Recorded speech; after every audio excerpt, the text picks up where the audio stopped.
What's up, mermaids? Welcome back to our channel. And for today's video, it's another episode of Zing the Saging! I can't believe, guys, nasa second episode na tayo. Yep. Diba? For all the planning, thank you so much sa pagsuporta ninyo sa first episode natin ng Zing the Saging. And for today, ang story natin is about X na Epal! So, meron tayong letter sender again. Actually, ang dami na nating letter sender. Siguro mahigit 10 na. Since marami nang nagsusulat sa atin, we're gonna make it every Friday. Every Friday night.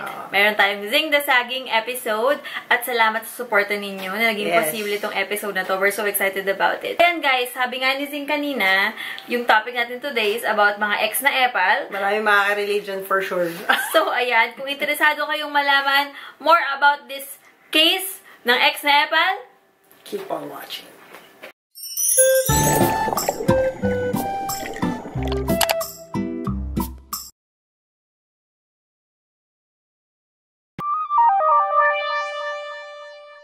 Yung ating letter sender for today, ay tatago na lang natin sa pangalang Ana. Dahil gusto niya anonymous lang siya. Ayaw niyang ipaalam yung tunay niyang identity. So, ayan guys. Tagalog na naman siya. So, ako na naman ang magbabasa kasi last time, alam nyo naman, di ba, yung nangyari. Nung si Zing yung nagbasa ng ating letter. So, we're gonna make it quick. Hey, Martha, I just want to seek your advice. I have a girlfriend for 8 months. So, babae yung letter sender natin. So, meron siyang girlfriend for 8 months now, but they've been friends for 12 years, okay? So, they've been fighting this past few days because she still have connections with her ex. Ba't kasi ako tingnan, wala akong ex. Sinamahan pa niya manood ng sine one time. Just me, Marimar. Dinner sa bahay ng babae. Nagtitext din at tumatawag yung ex dun sa girlfriend niya. Kasi wala daw kaibigan yung babae. Just naman taong walang kaibigan. Just me, Marimar. Mamaya ka lang mag-comment. At hindi rin daw good terms yung girl sa nanay at depressed at suicidal daw. Siyempre, pag nagsasabi siya sa akin na magkikita sila, nagagalit ako at nagrarant naman siya sa akin na sasabihin niya, ginagawa lang niya yun kasi hindi okay yung babae dahil sa kanya. Nag-aaway kami dahil doon at gusto niya intindihin at unawain ko na lang yung babae, lalo na kapag inaaway ako sa chat or text. Inaaway siya nung ex? Inaaway siya nung ex sa chat or text. Okay, sige. May naawag. Honestly, nakipag-break siya doon dahil na in love siya sa akin. Pinili niya ako. Kaso, ganito na ngayon nangyari. Nag-break sila, pero ayaw ng babae magpaiwan.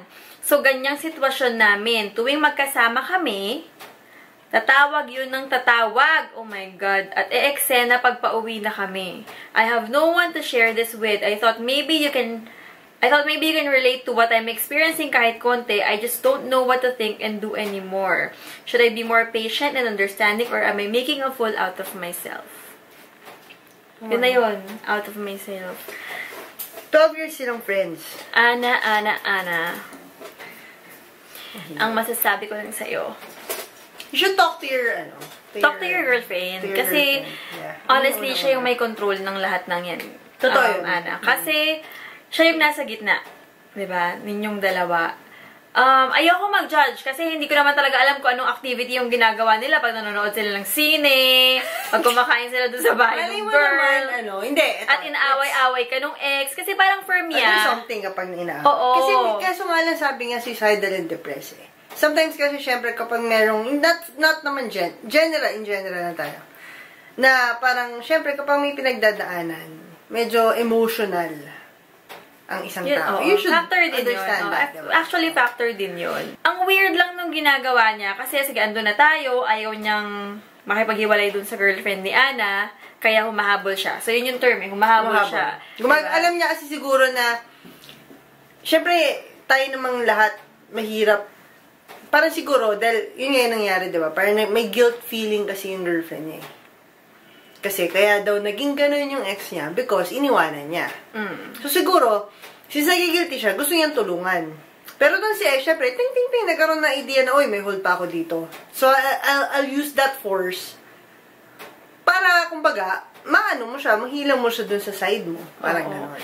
Siguro, ang hirap sa part ni Ana, kasi nga, siguro may fear din siya dahil suicidal nga yung ex, diba? Baka mamaya anong gawin sa sarili niya. And at the same time, ang hirap din dun sa loob niya na tuwing magkasama yung girlfriend niya tsaka yung ex, hindi niya alam kung anong nangyayari. Siyempre, di ba, aminin na natin, sometimes malicious yung isip natin, di ba?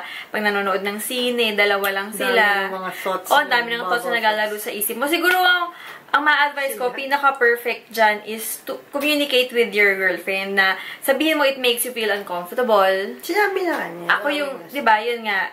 And, ang hirap. Ako, advice ko, be involved. Sorry pero, ito, since hindi mo sila mapigilan. Use your title as the girlfriend. Diba? Be involved. Tama yung sinabi niya. Be involved. Na parang, sige, alis kayo, manood kayo sige, tara, samahan natin si ex. Samahan ko kayo. Pag sinabing ba... Dalawa kayo. Dalawa kayo. Kumbaga, siya yung third wheel. Kung hindi mo siya mapigilan, na hindi mo matigil yung girlfriend mo na tulungan yung ex niya. Yun nga, be involved. Kausapin mo siya na parang, sige, since ito yung pinag-aawayan natin, siya yung pinag-aawayan natin, basically. I wanna get involved. Let's help her together. Parang gano'n. Kung gusto niya mag-hangout, sige, punta tayo sa bahay niya. Pero pag hindi yung ex mo, ay yung girlfriend mo or yung ex niya, doon ka na mag-isip. Oo, di ba? Bakit?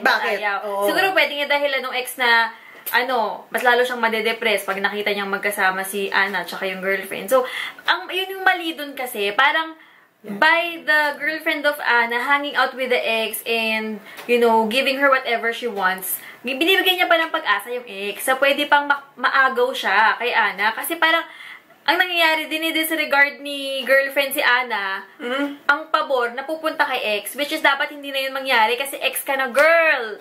When you're an ex-girlfriend, dapat itsapwera ka na, ang priority na dapat is si Ana, yung girlfriend. And nararamdaman ko yung bigat nung nararamdaman ni Ana kasi siguro mahal niya si girlfriend.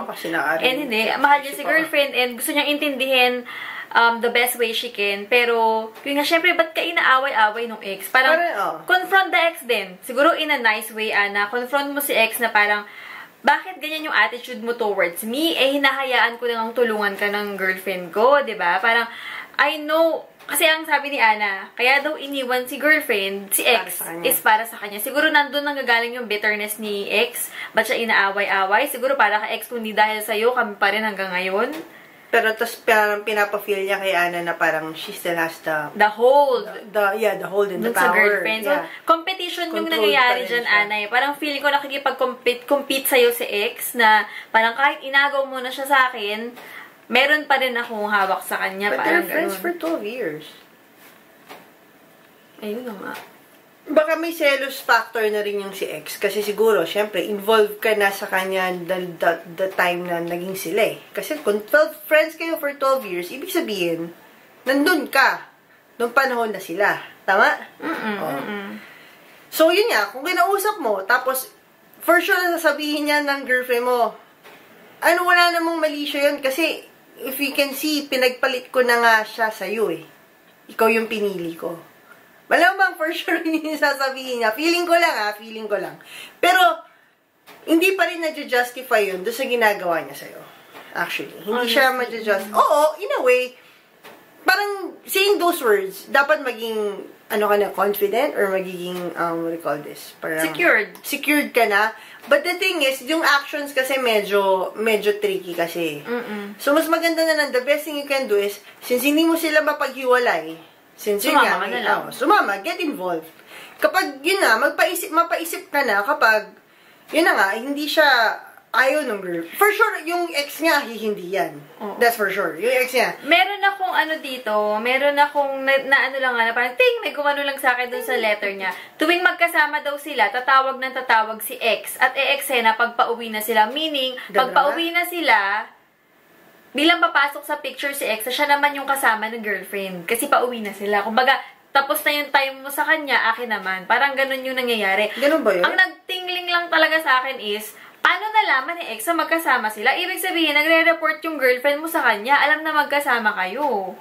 Hindi, mali mo. Kunyari, since, nga siya, gusto niya siguro, laging kasama niya itong girlfriend, si ex. So, hindi pwede kasi may date kami ni ganito, ni Ana So, hindi pwede. So, siguro, anihin niya na parang, Asahan na. So, siguro, ang gagawin no, magdadrama yun. Kaya nga, may reporting pa rin na nangyayari, which is weird. Kasi, di ba, kung ex mo na yon, pag tinanong ka nasan ka, pwede naman hindi mo muna replyan eh. Kasi kasama mo yung girlfriend mo eh, di ba? Tsaka imposible mo sabihin mo na wala siyang friends. Kahit isa, wala. Oo, imposible. Kung wala siyang friends, ibig sabihin. There's something wrong with her. Pati yung family niya, wala. Yun nga, sabi nga, wala siyang friends. So, ibig sabihin nun, babe, may something sa ex. Kasi, wala naman taong walang kaibigan, di ba? Kasi, kahit kahit siguro, yung pinakamasamang tao sa mundo. Si Jade nga, may sis eh. May sisi nga si Jade doon, nanloko na. Si diba? Jade ng halik, di ba? Meron nga siyang best friend, si Sisi. Oh, di ba? Kahit mali yun, may ano pa rin. So, ibig sabihin, imposibleng walang kaibigan yan. And imposibleng, alam mo yun, either may mayroon pa rin nangyayari, may feelings pa rin. You have to also talk to your girlfriend. I-assess mo kung ano ba talaga. Oo. Kasi kung ikaw ang pinili niya, pero hindi mo naman nararamdaman na ikaw talaga yung priority, then walang kwenta yung pagpili niya sa'yo. Yesterday. Diba? Saka sabi niya, feeling niya medyo nakaka-relate daw ako dito. Kasi totoo naman, medyo nakaka-relate ako dito. Pero way back in college pa to, nung sa amin ni Zing. Kasi yung ex nga niya na yung nabuntis, tapos ako yung current niyang dinidate. Pag tumatawag si buntis, siya pa rin yung pinaprioritize niya kaysa sa akin. So, yung sa amin kasi, ang deal doon is, yung attachment niya dun sa ex niya, hindi pa rin niya ma-let go. Kasi yung babae, habol din ang habol, katulad ng nangyayari dun sa ex ng girlfriend mo. So, siya yung makakasagot nun. Bakit ba yung pinipili mo that time? Yung honest answer. Kasi, may attachment siya pa rin yung mas mahal mo. Bata. Hindi, sinabi ko naman sa'yo, hindi ko wini-weigh that time Hindi ko wini-weigh na kung sino mas mahal, ganyan. Oo, pero siya pa rin yung mas lamang. Pag may weighing scale, pag pipiliin ka, sinong mas gusto mong mag-spend ng time together, kung sabay na oras, ako or siya yung pinipili mo. So, mas meron siyang weight. Which is okay lang naman. Engaged na tayo ngayon, baby. Nung time na yun kasi, parang siguro, at the back of my mind, siya pa rin yung girlfriend ko. Nagchikita ko sa kanya. Pero hindi ko inaano yung point na chinit niya ako. Para sa'yo, siya pa rin yung girlfriend mo kahit nabuntis na siya ng iba? Hindi nga, ba't ganyan ka lang ganyan? Kasi ang gulo eh, o ano? Hindi pa rin niya, siguro nga may attachment. Pero alam mo babe, feeling ko si Ana, ramdam niya. Alam niya na hindi pa rin siya yung... Intuition yung... Hindi pa rin siya yung... Kasi ako nung time na yon alam ko sa sarili ko na, between the two of us, ako talaga yung mas bagsak, hindi talaga pipiliin. And I chose to stay. So, it's really up to you. Kung ano yung nafe-feel mo, trust your gut, Ana. Ano ba yung nafe-feel mo? Kahit na siguro kausapin mo siya, tapos hindi nagkaroon ng change, diba? So, mas maganda dyan communicate with your girlfriend and tell her what makes you feel uncomfortable and then compromise kung ano yung mga pwedeng gawin nyo.